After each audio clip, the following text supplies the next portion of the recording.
go back to the stay in Mexico policy. I mean, I think that was the stalwart of where all this began. We had Central American countries that had bought into this, that they folks that seek asylum in the country of entry rather than transgressing across all of Central America. You know, I've worked in some really desperate places in the world as a surgeon, so I understand people's desire to try to find something better. That said, we are a nation of laws. Unlike the last 2 years, our border has become lawless. We don't have operational control of our southern border. Drug cartels do. So we have to keep those who want in this country, they want to keep in Mexico.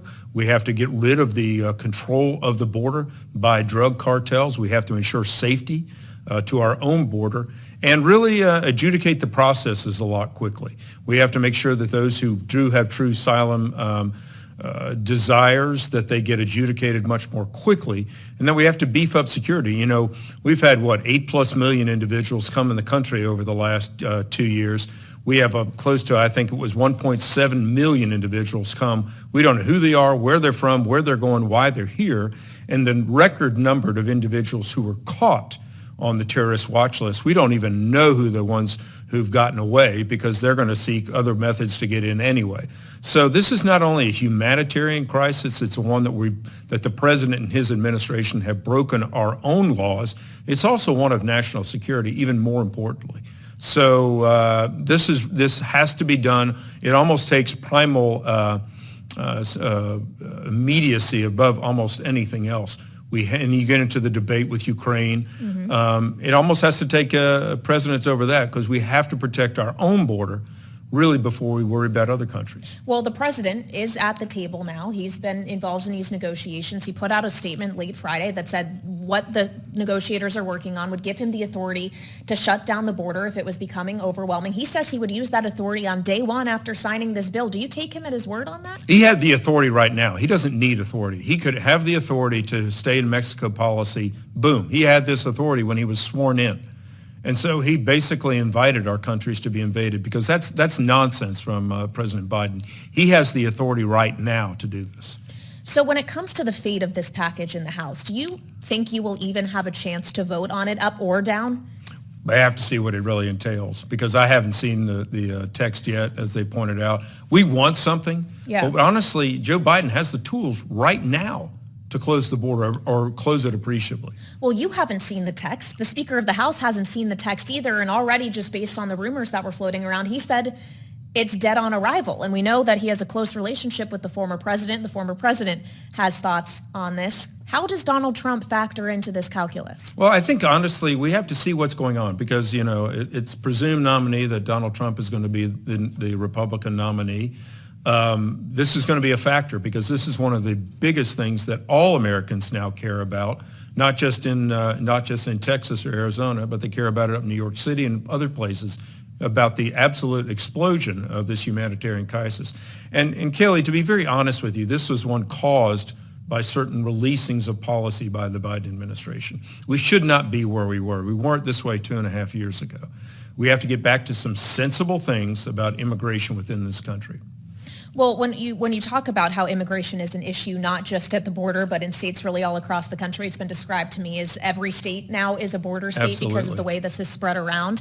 What justification would there be to not bring it to the floor, to not give members like you even a chance to cast their votes on an issue that is so important to voters? Well, I don't disagree with that thought, but I think it's also up to the Speaker that he be involved in this process. Mm-hmm. It's not just won by the Senate and do with the White House. And remember, there is another chamber.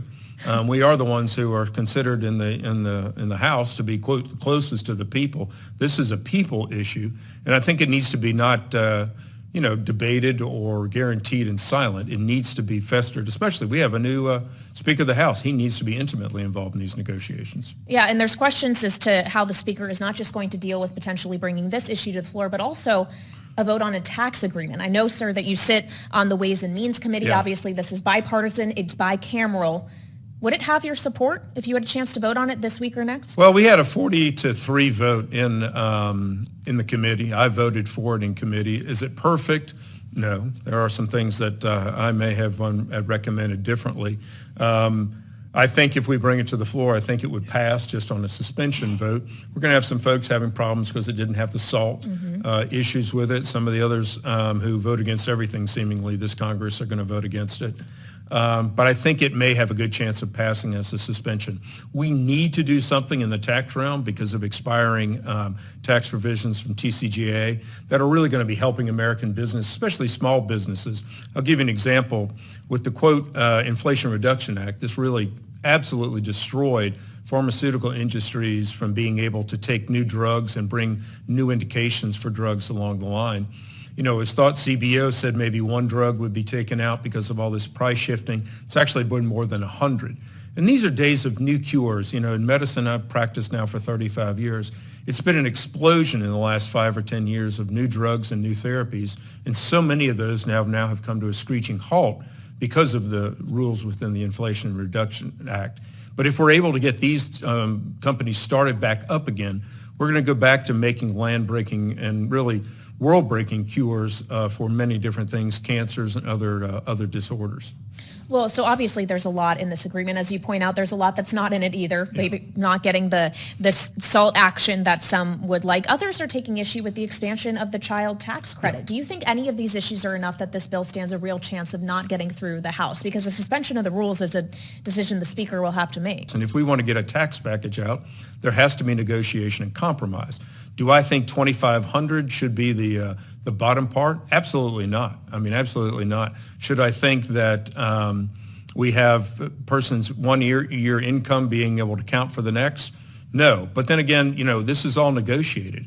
Do I think $400,000 really? I think we actually probably should lower that. I don't see a couple making $400,000 needs assistance with their kids. But again, this is negotiation. And you know, this is one of the, I've only been in politics, I guess now 7 years now. In the effort, we can't make everything perfect. It's not going to be perfect because we don't have supermajorities in either chamber. We don't have the White House. We have to make compromises. And so, yeah, sometimes there are some things in there you don't want. But if you look at the bigger picture, I think there's a lot more positives than negatives.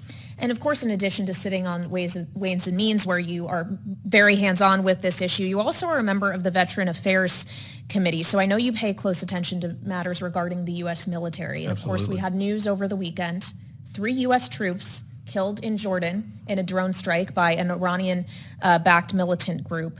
The U.S. has vowed to respond. What do you think that response should look like? You know, Kayleigh, I come from a very strong military district. We have Camp Lejeune, Cherry Point, other military bases. 1 out of 10 of my constituents are veterans. And in dealing with Iran, in dealing with these axis really truly of evil, as Reagan said, the only thing they know is power. The only thing they know is strength. And this is what we have to show. You know, of course, Iran has said they didn't have to do anything with this. No one can trust the Ukrainians, no one at all. I don't trust them at all.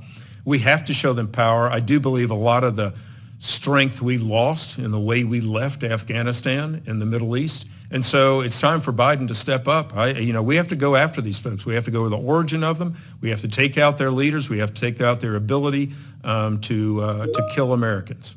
There have been some senators, John Cornyn, Lindsey Graham, for example, who have said strike Iran directly on its own territory. Do you think that would be too far? Just on first thought, I think that may be a little bit, we're not ready for that yet because here we are trying to keep Israel alive. There's China's threat with this in the southeast with Taiwan. Our utter disastrous withdrawal from Afghanistan, in my opinion, led to the Ukrainian conflict.